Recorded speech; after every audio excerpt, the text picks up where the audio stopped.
بسم اللہ الرحمن الرحیم۔ السلام علیکم ورحمۃ اللہ وبرکاتہ۔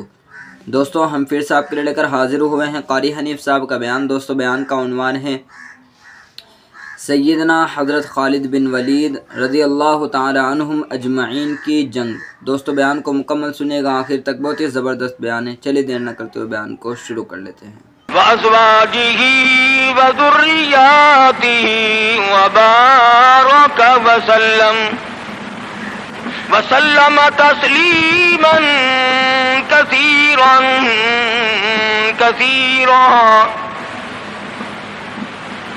أما بعد فأعوذ بالله السميع العليم من الشيطان الرجيم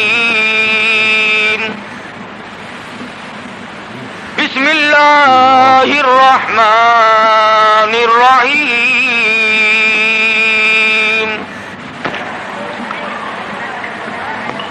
إذا جاء نصر الله والفتح ورأيت الناس يدخلون في دين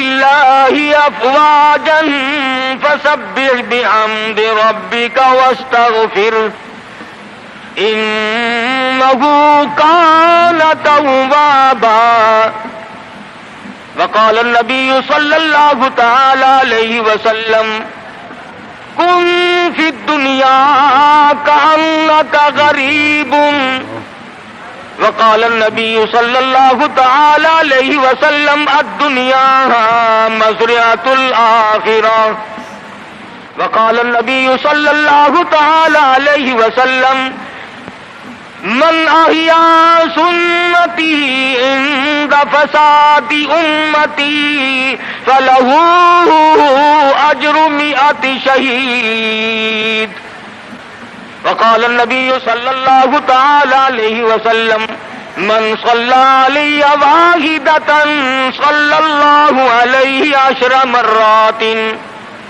صدق الله مولانا العلي العظيم وصدق رسوله النبي الكريم ونحن على ذلك لمن الشاهدين والشاكرين والحمد لله رب العالمين۔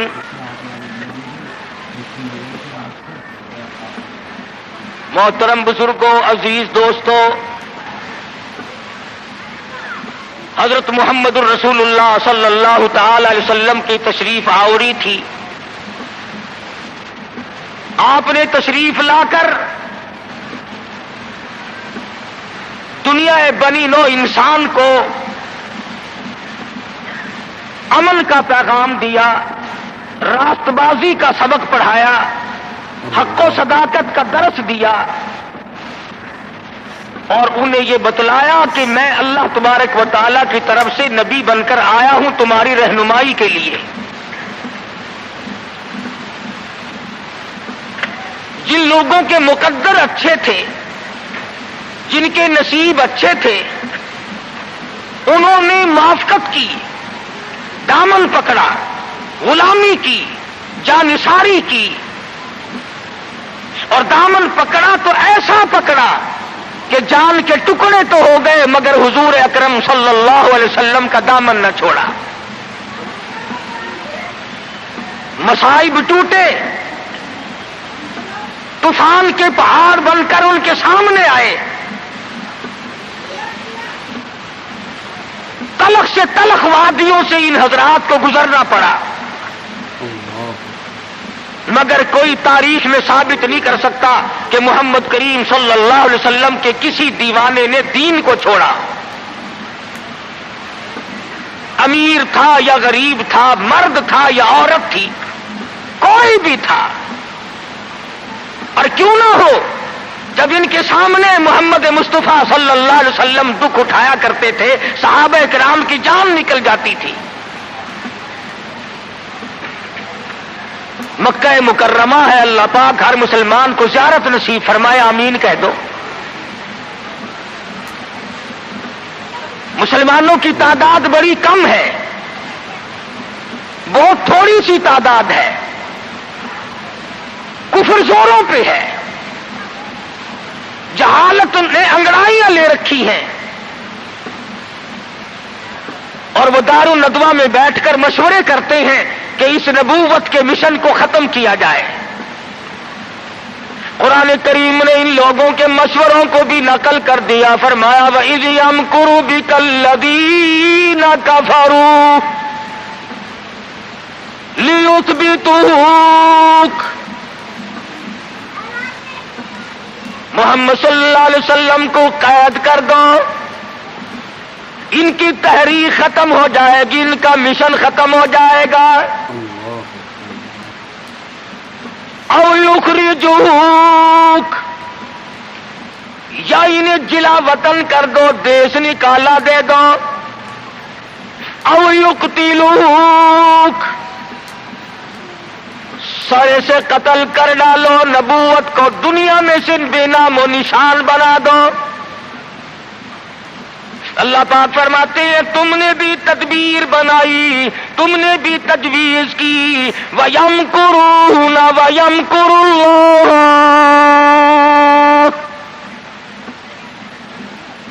تم نے بھی تجویز بنائی، تم نے بھی پروگرام بنایا، تم نے مشورے کیے میرے نبی کو ختم کرنے کے، تم ختم کرنے کے پروگرام بناؤ، میں حفاظت کا پروگرام بنائے بیٹھا ہوں۔ واللہ خیر الماکرین، پھر دیکھیں گے کس کی تجویز کارگر ہے، کون آگے نکلتا ہے۔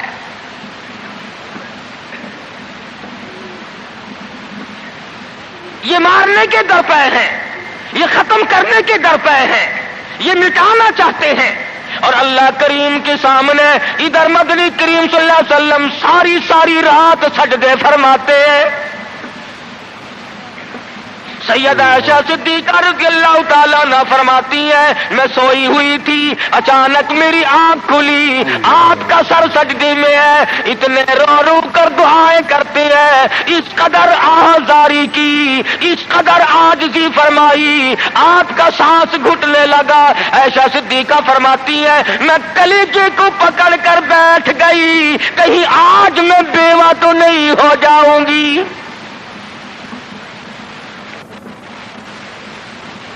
دعائیں مانگتے ہیں میرے پروردگار میری امت کو معاف کر دے، میری امت کو بخش دے۔ آواز آتی ہے او میرے کالی کملی والے، او محبوب رویا نہ کر، اتنا پریشان نہ ہوا کر۔ وما کان اللہ لیعذبہم وانت فیہم، وما کان اللہ معذبہم وہم یستغفرون۔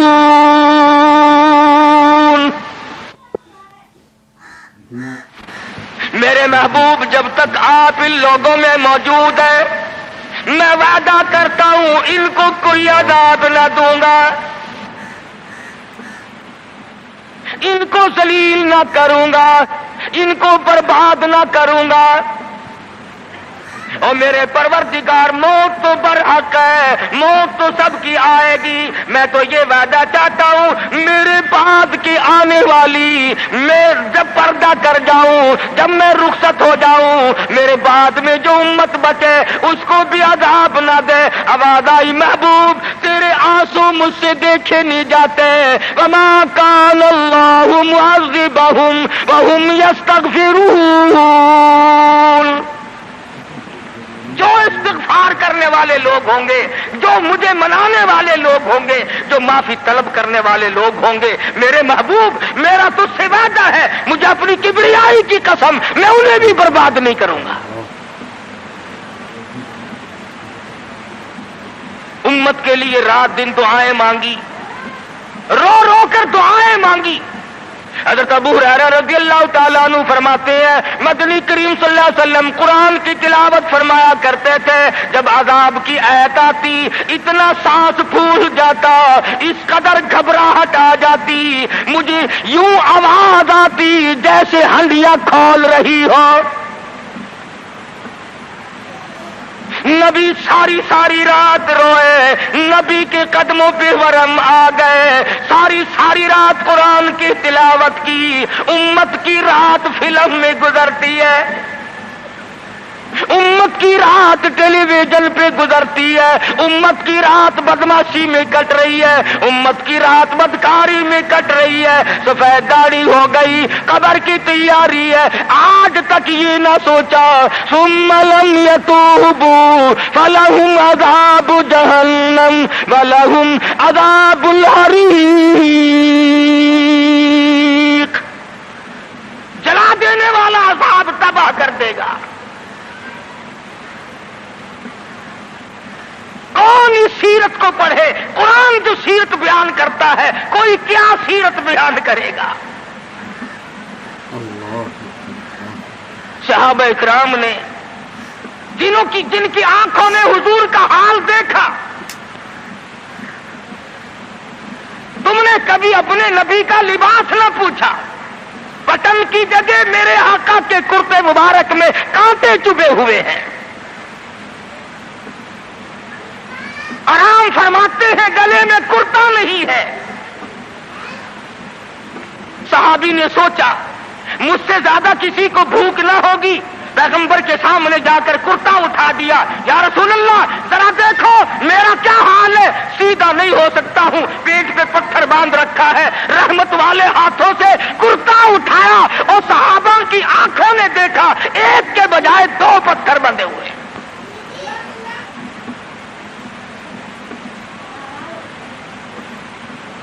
ابو ایوب انصاری رضی اللہ تعالیٰ عنہ کا مکان ہے، اللہ اللہ، ہجرت فرما کر مدینہ طیبہ میں تشریف لائے۔ ہر کوئی چاہتا ہے میرے دروازے پہ قیام ہو، مجھے یہ سعادت ملے، امام الانبیاء میرے مہمان بنے۔ مدینے میں پہنچے، سب نے تمناؤں کا اظہار کیا، اپنی خواہشات کا اظہار کیا۔ صحابہ رو رہے ہیں، اے کاش یہ دولت مجھے مل جائے۔ فرمایا چھوڑ دو، میری اونٹنی جہاں بیٹھ جائے گی میں وہیں ٹھہروں گا، میں وہیں کا مہمان بنوں گا۔ جن گھروں میں بسترے تھے، جن گھروں میں کھانے تھے، جن گھروں میں اہتمام تھا، انتظام تھا، اونٹنی چلتی گئی چلتی گئی چلتی گئی، ابو ایوب انصاری کے دروازے پہ جا کے بیٹھ گئی۔ ابو ایوب انصاری کے گھر میں 3 دن کا پہلے سے فاقہ ہے۔ اور مسلمان تو آج مہمان بھی بڑے آدمی کا بن کے راضی ہے، بیٹی دینے کے لیے بڑے آدمی ڈھونڈتا پھرتا ہے، لڑکے کے لیے دلہن تلاش کرنے کے لیے بڑے آدمی ڈھونڈتا پھرتا ہے، رشتے ناتوں کے لیے بڑے بڑے تلاش کرتا ہے۔ ہر مقام پہ تیری پڑوں پہ نظر ہے، تو غریب پہ نظر ڈالنا چھوڑ گیا۔ مدنی کریم صلی اللہ تعالی علیہ وسلم کا مدینے میں قیام ہے، اللہ کے حکم سے قیام ہے۔ اللہ میاں نے ٹھہرایا، ابو ایوب انصاری کے مہمان بنایا، جس گھر میں 3 دن کا پہلے سے فاقہ موجود ہے۔ عرض کرنے لگا میرے آقا آپ اوپر قیام فرمائیں گے یا نیچے قیام فرمائیں گے؟ فرمایا ہمیں آنے جانے میں تکلیف ہوگی، ہم اوپر نہیں جاتے، ہم نیچے رہیں گے، بال بچوں کو اوپر لے جاؤ۔ نبی ابو ایوب انصاری رضی اللہ تعالی عنہ کے بال بچوں سے اعتراض فرماتے ہیں اوپر چلے جاؤ، ہم نیچے ٹھہریں گے تاکہ پردہ کرانے میں بار بار ہمیں تکلیف نہ اٹھانی پڑے۔ اور نبی اپنے امتی کی بیوی کی عزت کو، آبرو کو اتنا عزیز رکھتا ہے، اور آج مسلمان جو ہے وہ سڑکوں پہ گھسیٹے پھرتا ہے۔